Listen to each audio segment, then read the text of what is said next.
mais um passo importante para o avanço da democracia brasileira. Por unanimidade, o plenário do Supremo Tribunal Federal liberou a realização dos eventos chamados Marcha da Maconha, que reúnem manifestantes a favor da descriminalização da droga no país. Para os ministros, os direitos constitucionais de reunião e de livre manifestação do pensamento garantem a realização dessas marchas. Mas é bom lembrar que a legalização da maconha não entrou em pauta. O foco do julgamento era discutir se as marchas fazem apologia ao uso de drogas, crime previsto no artigo 287 do Código Penal.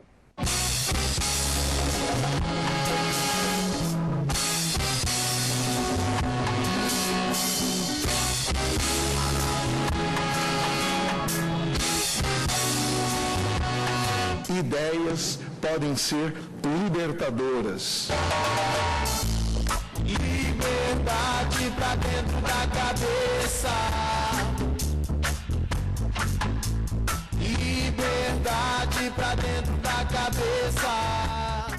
A Marcha da Maconha é um evento que ocorre anualmente no mês de maio em várias partes do mundo, desde o início da década de 90. É um dia de luta e manifestações favoráveis à legalização, regulamentação de comércio e uso recreativo e medicinal da maconha. A ideia é o pessoal sair na rua para pedir a mudança na legislação, que hoje a legislação prevê a proibição da cannabis e de outras drogas, né? E o que o pessoal que luta por esse movimento verificou é que a política proibicionista no mundo, ela tem dado errado. A ideia era pedir essa mudança na legislação para, vamos dizer assim, contornar esses problemas sociais. É muito simplista esse argumento, falar, se a gente liberar a maconha, a gente vai diminuir a violência do tráfico.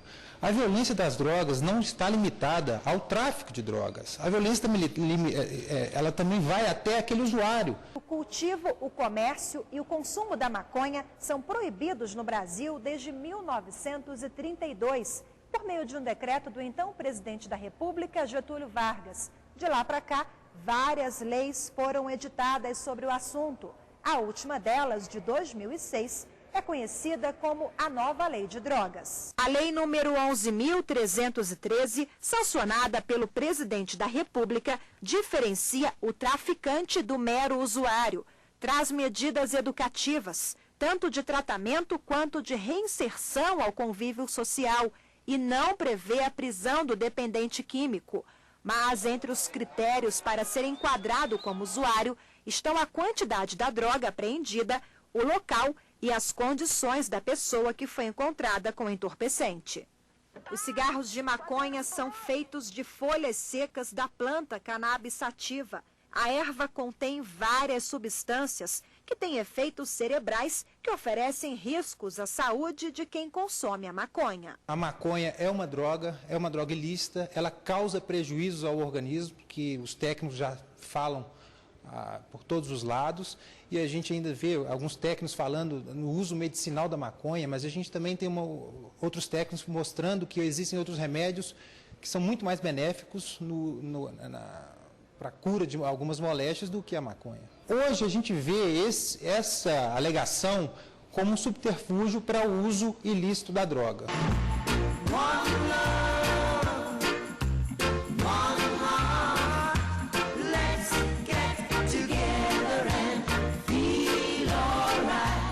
Esta professora e pesquisadora de um grupo de estudos que integra 3 instituições de ensino superior de Brasília, durante 3 anos, observou o comportamento de jovens entre 15 e 17 anos e a relação deles com a maconha.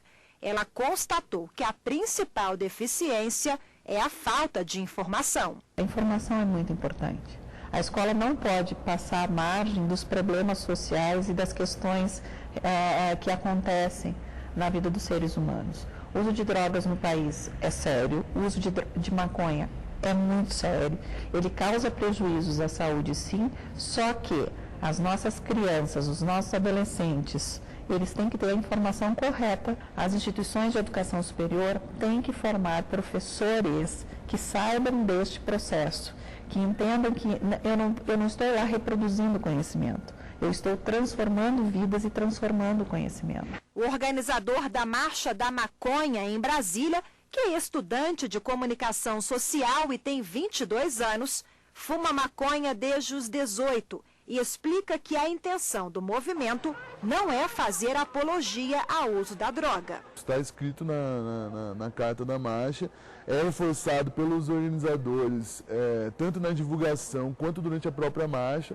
O pessoal pede mesmo, no carro de som a gente falou várias vezes, para não fumar, para não usar, exatamente para não incentivar, vamos dizer assim, uma deslegitimação do movimento. A marcha é um movimento pela legalização, não pelo uso, né? Então não há um incentivo ao uso da droga, e sim é uma luta pela mudança na legislação.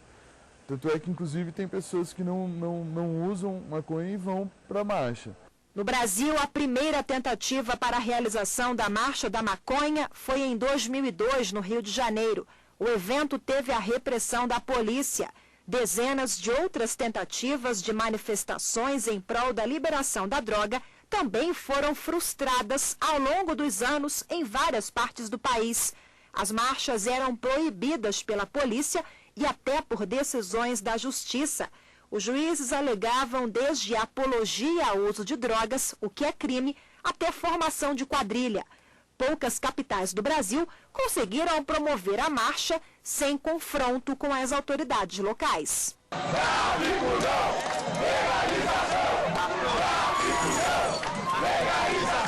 Em alguns estados, quando a Marcha da Maconha era proibida, os organizadores usavam a criatividade para fazer valer suas ideias. Foi o que aconteceu este ano em Brasília.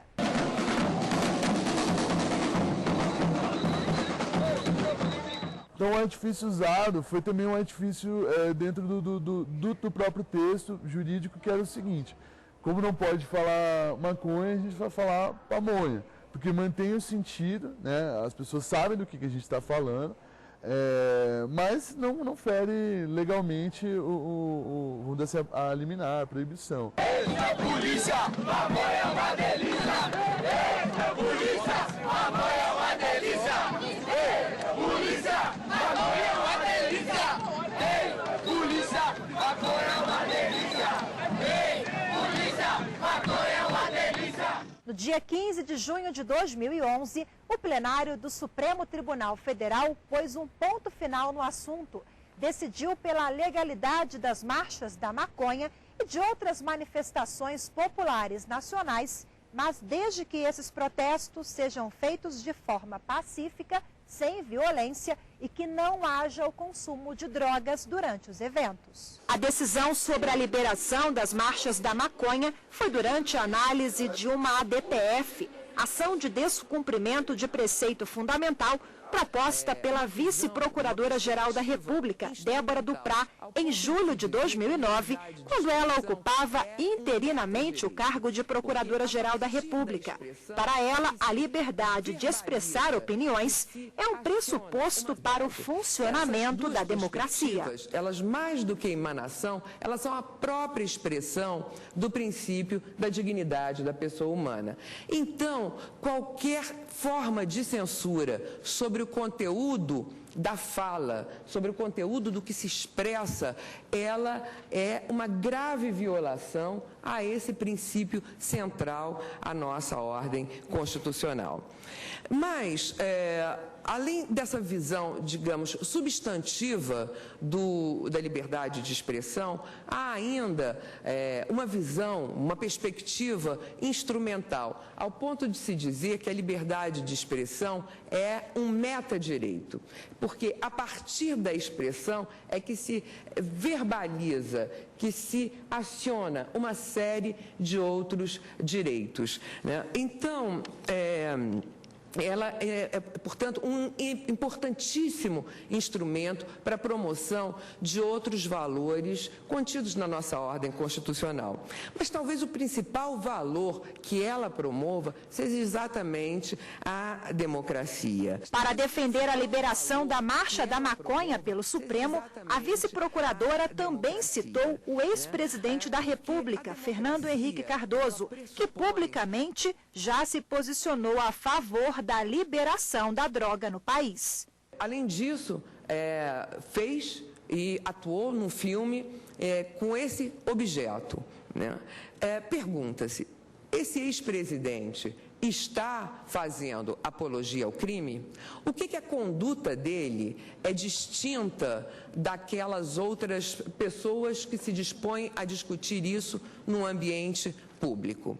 Porque, se se tratar apenas da sua condição de ex-presidente, nós teremos uma razão absolutamente discriminatória. Seria a qualidade do sujeito que legitimaria ou não o debate a respeito dessa política pública. Também participaram das defesas 2 amicus curiae, os chamados amigos da corte, que são advogados considerados terceiros interessados na causa, que pedem o ingresso no processo para dar ao tribunal elementos para melhor fundamentar sua decisão. O advogado do Instituto Brasileiro de Ciências Criminais se limitou a defender a realização da Marcha da Maconha.